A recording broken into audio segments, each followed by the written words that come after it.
Des vieux potes, tu vois, parisiens. Voilà, les Vampas sont parisiens comme chez eux. Exactement. Vous Même, venez... même mieux que chez nous. Oh, quand même pas. Non. Bon, en tout cas, vous venez quand vous voulez. Là, vous venez pour ceux qui n'ont pas suivi le live, il y a une dizaine de minutes, vous venez pour un nouvel album. Mais non, on vient par plaisir. Oh. Pas de promo alors, pas de promo entre nous. Un nouvel album, le 13e, qui est sorti au début du mois de février, qui s'appelle Evangelisti. Est-ce que déjà tu peux nous parler de ce garçon qui est en couverture, qui donne le nom à l'album? Alors, Aurélien Evangelisti, c'est un jouteur. La joute, c'est le sport national de Sète et du coin, de Frontignan et tout ça. Voilà, ils sont sur des bateaux, ils rament, ils ont des lances, et ils se tapent dessus, ils se foncent dessus pour qu'il y en ait un qui tombe dans l'eau. Et voilà, bon, je suis arrivé à Sète fin juillet, et au mois d'août, il y a la Saint-Louis, avec la grande fête des joutes. Et lui, c'est le héros, il a gagné plein de fois, il pèse 200 kilos, et j'avais lu des articles sur lui dans le journal, et quand il est arrivé, on l'a éliminé tout de suite. Visiblement, il y avait des histoires, on ne voulait pas qu'il gagne, et ça a été un grand moment de... Tout le monde s'est tué, il y avait un grand silence, plus personne ne parlait. Et c'était vraiment la trahison du héros. Le héros trahit une tragédie grecque de Shakespeare, tu vois. Il n'est pas grec, mais bon, voilà, tu vois le genre, quoi. Enfin, Shakespeare n'est pas grec, pas lui. Enfin bon, c'est pas compliqué. C'est pas grave. Vas-y. Et donc, c'est un titre et une photo qui sont arrivés après que vous ayez fini l'album. Qu'est-ce que tu as voulu dire par cette image? Bah, c'est juste le moment. Ce moment était tellement fort, la trahison du héros. C'est tout le monde s'est tué dans scène. Et pendant 2 minutes, il est resté debout dans le bateau. C'était un moment tellement fort, je me suis dit sur le moment, on va appeler l'album Evangelisti pour le venger. C'est tout. C'est pour le venger. Ça fait maintenant 33 ans que vous avez formé le groupe. Qu'est-ce qui fait que vous êtes encore là, les Vampas? Vous êtes les seuls à rester de toute cette vague rock alternatif qu'on a appelé aussi punk des années 80 en France. Bon, il y a plusieurs explications. Déjà, on ne veut pas arrêter. C'est un rêve de môme de faire un groupe de rock, et que tu arrives à faire ton rêve de môme, pourquoi arrêter, quoi? Qu'est-ce que je ferais de mieux que ça? Il n'y a que comme ça que je peux m'exprimer, faire le con. Qu'est-ce que tu veux? Si je jouais du piano, tu ne m'inviterais pas, tu vois. Donc voilà, en faisant du rock'n'roll, on m'invite des fois. Non, mais on monte sur scène et on fait des concerts, des chansons, et c'est ce qu'on aime. C'est comme ça qu'on sait s'exprimer. C'est tout. Et puis on n'a pas arrêté, parce qu'aussi, on ne sait jamais. Moi, j'ai toujours travaillé à côté à la RATP. On n'a jamais eu besoin de ça pour vivre, donc ça nous a permis toujours d'être en dehors du système, en dehors de l'intermittence, de maison de disques, de toutes ces conneries-là. Nous, on fait du rock'n'roll, on s'en fout. Et au contraire, c'est jouissif de faire un disque en sachant qu'il ne va pas plaire, qu'il ne va pas passer à la radio, que tu vas te faire virer des maisons de disques. C'est plutôt rigolo d'avoir cette force. En tout cas, il n'y a pas de pression particulière, il n'y a que du plaisir, quoi.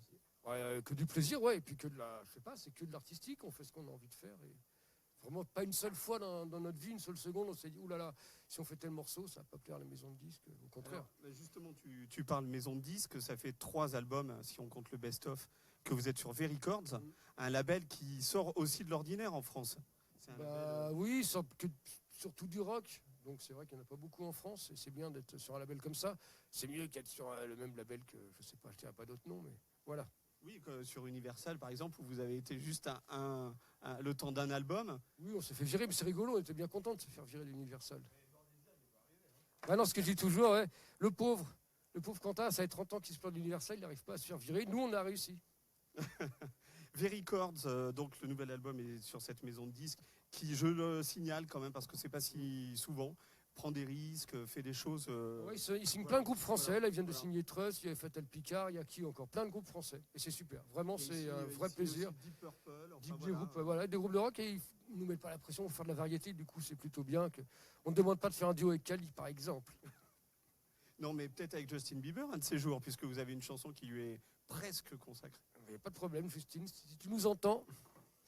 Qu'est-ce que... Justement, alors on parlait musicien, il y en a... Il y a un nouveau. Oui, il y a un nouveau depuis la dernière fois. Parce que Philippe est parti avec Johnny, donc voilà. Lui... Il faut parler de toi, Effello. Voilà, Effello. Bonjour Internet. Qui es-tu? Il travaille sur Internet, il connaît, en plus il fait semblant. Mais... Ouais, c'est moi qui fais Internet.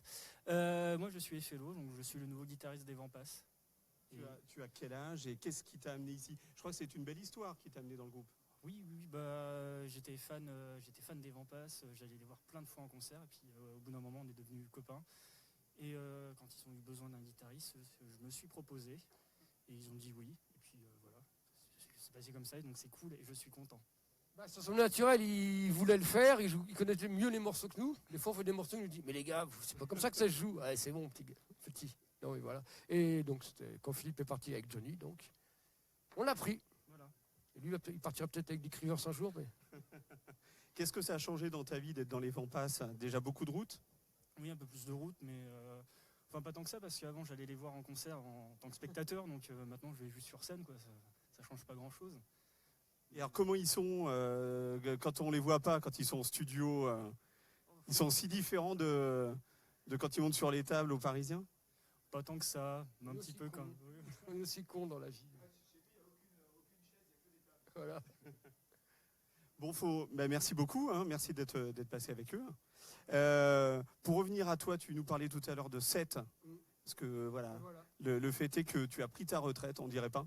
Ouais. Bah oui, depuis que j'ai quitté les RATP, je suis parti à 7 par hasard un peu. Il y a 6 mois que je suis à 7. Et ben putain, en niveau de vie, enfin en qualité de vie, c'est fou. Je pensais pas gagner tant, quoi. C'est là par rapport à Paris. C'est pas Brassens qui t'a attiré? Non, c'est pas Brassens, c'est plutôt la. Non, c'est pas Brassens. C'est la ville. Enfin, il n'y a pas beaucoup de villes en France, des vrais ports comme ça, au bord de la mer, avec une vraie vie artistique. C'est vachement populaire et artistique. C'est un peu comme si Montreuil était au bord de la mer, donc c'est bien. Ce que tu m'expliquais tout à l'heure, c'est que bah, voilà, la retraite, pour toi, c'est pas possible, quoi. Donc, tu as fait déjà plein de choses depuis le mois de septembre où tu t'es installé là-bas. Tu as fait des choses avec femmes et enfants. Ouais. Voilà, si tu peux nous en parler un peu.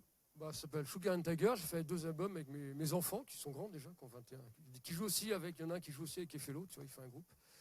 Et Florence, ma fiancée, ma femme qui joue avec moi. Et on a fait 2 albums et c'était rigolo de tourner dans plein de petits endroits, dans des bars. Et il y a Jean-Mi aussi d'ailleurs, le bassiste qui joue avec nous. Donc tu vois, et ça nous a permis de jouer dans plein de petits endroits, encore plus petits que les Vents Passent. Les gens ne jouent pas dans les gros endroits avec les Vents Passent, mais encore plus petits. Faire plein de petits bars et c'était super. Et là, je vais sortir un album de reprise de country québécoise aussi. Enfin voilà, Oui, plein de choses. Didier Chapdelaine et ses maudits français. Tu as repris ton vrai nom. Bah oui, là, pour faire un disque de reprise de country québécoise, il fallait reprendre mon vrai nom. Chapdelaine, autant s'en servir. Et où est-ce que tu as chopé cette idée? C'est lors d'une tournée au Québec?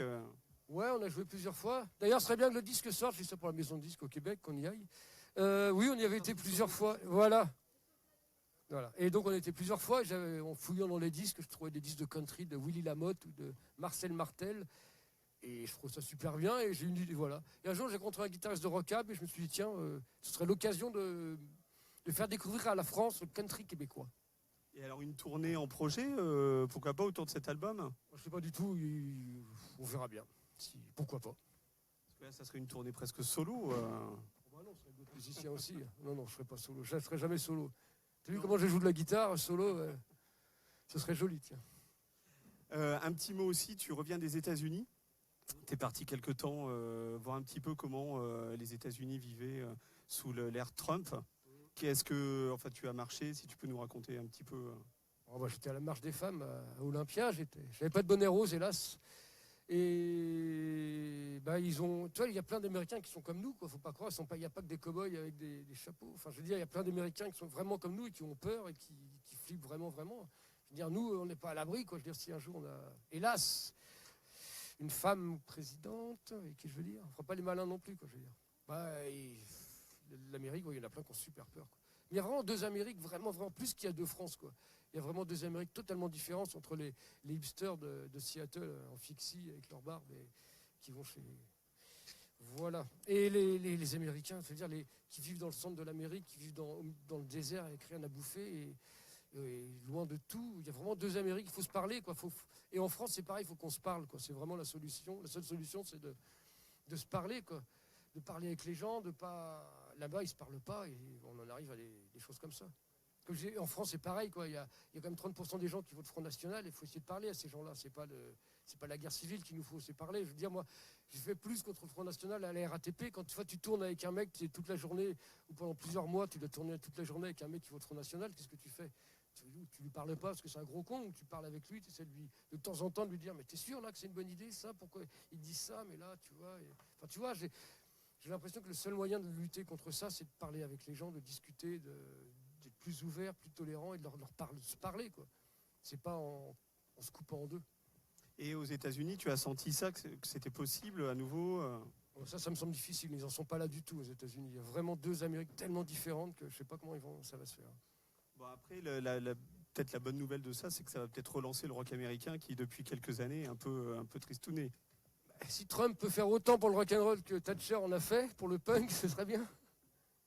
Au moins, il y aura un truc positif. Bon, la dernière fois que vous êtes venu, donc novembre 2014, ici, tu avais un t-shirt Hollande 2012. Cette fois-ci, tu as un t-shirt Mickey, Life is a joke. La vie est une blague. Qu'est-ce que tu... Voilà. C'est plus possible de mettre un t-shirt comme ça aujourd'hui ou si? Bah si, j'ai cherché, mais ils n'ont pas le t-shirt Hollande 2017. J'ai beau chercher, je n'avais pas trouvé, donc je n'ai pas pu le mettre. Mais il n'y a que Hollande qui peut sauver la France. Hollande, reviens, tu pour sauver la France. Tu n'en vois aucun autre qui, qui puisse faire du bon boulot? Bah hélas, je ne sais pas, je ne suis pas tout seul à pas voir, quoi. Tout le monde se demande bien qu'est-ce que ça va donner là. C'est vraiment, je crois que tout le peuple de gauche, pour employer des grands mots, se demande bien où on en est. Et, je crois que personne ne sait. On ne sait pas. Si vous avez une idée, vous, hein, pour sauver la gauche, enfin la France, le monde, allez-y. Mickey, peut-être. Un petit mot sur la tournée qui démarre. Vous êtes d'abord dans une partie Back in the Van Tour, donc de retour dans le van comme au tout début. Toi, tu as quel souvenir d'il y a 33 ans quand vous avez créé ce groupe, et qu'est-ce que vous aviez envie de faire à l'époque? Le camion est moins pourri que celui d'il y a 33 ans quand même, mais qu'est-ce qu'on voulait faire? Il se trouve que le rock, c'était toute notre vie. À 15 ans, on était le genre de garçon qui ne savait pas trop quoi faire de sa vie. On n'aimait pas trop l'école, on se projetait pas dans la société. Et quand on a découvert le rock'n'roll, ça nous a donné envie de vivre, envie de faire de la musique, de partager avec les gens, de faire quelque chose. Et on voulait, je sais pas, comme tout le monde, faire quelque chose de sa vie. Alors notre vie, c'était le rock'n'roll, et voilà. C'est simplement ça. Et aujourd'hui, on continue parce que c'est notre manière de s'exprimer. Et on aimerait bien faire passer aux gens tout ce que nous, ça nous a apporté le rock'n'roll. C'est-à-dire beaucoup, beaucoup, beaucoup, beaucoup, beaucoup. Et est-ce que tu vois dans les jeunes groupes français une relève, matière à avoir de l'espoir? J'en sais rien. Tu sais, le rock'n'roll, en ce moment, quand tu fais un groupe, pour sortir des bars, tu veux faire du rock'n'roll, c'est pas facile, quoi. Il n'y a vraiment rien. Les programmateurs de festivals prennent pas de risques, les tourneurs prennent pas trop de risques non plus. Et tu vois, les festivals, par exemple, l'été, on est souvent le seul groupe de rock. Hein. Tu as de la chanson, du reggae, des fanfares, tout ce que tu veux, mais du rock, il n'y en a pas. Mais est-ce que c'est grave que le rock'n'roll soit dans les caves? Je ne sais pas. Il a commencé là. C'est peut-être pas plus mal qu'il ne soit pas sur TF1. Bon, en tout cas, vous êtes toujours là, vous êtes en tournée. Donc je redonne les prochaines dates en région parisienne. Creil demain, Argenteuil vendredi, Guyancourt samedi, et ensuite... Ah, les deux premières sont complètes, me dit-on. Ah ben, voilà, donc Guyancourt, tout ça à Guyancourt. Et puis en tournée après... Jean-Michel vient de démonter un bidet. Un bidet. Hein, un bidet du Parisien. Jean-Michel, vous venez de démonter un bidet. Oui, hier. Ah, mais pas du Parisien alors, quel dommage. Quel dommage. Ça aurait été... Ça aurait été bien. Ça aurait été un geste, un happening. Donc voilà, et aussi, donc pour vous remercier, tous les 5 d'être venus à nouveau. On a un Parisien gratuit chacun. Au moins, au moins. Et donc vous revenez quand vous voulez, évidemment. Bon, dans quoi, d'ici 6 mois, voilà. Avec l'album de reprise de country québécoise. Et juste pour vous dire aussi, ceux qui nous suivent sur Facebook, que les prochains lives que nous allons accueillir, alors un trio qui s'appelle Arcadian, qui a été révélé par TF1, voilà, par The Voice. Comme quoi, on accueille tout le monde aux Parisiens, on est open. L'important, c'est que ça soit de la musique. Et ensuite, Gilles Caplan, qu'on aime énormément, aux Parisiens, qui n'a pas sorti d'album depuis 10 ans, qui fait un nouvel album qui est magnifique.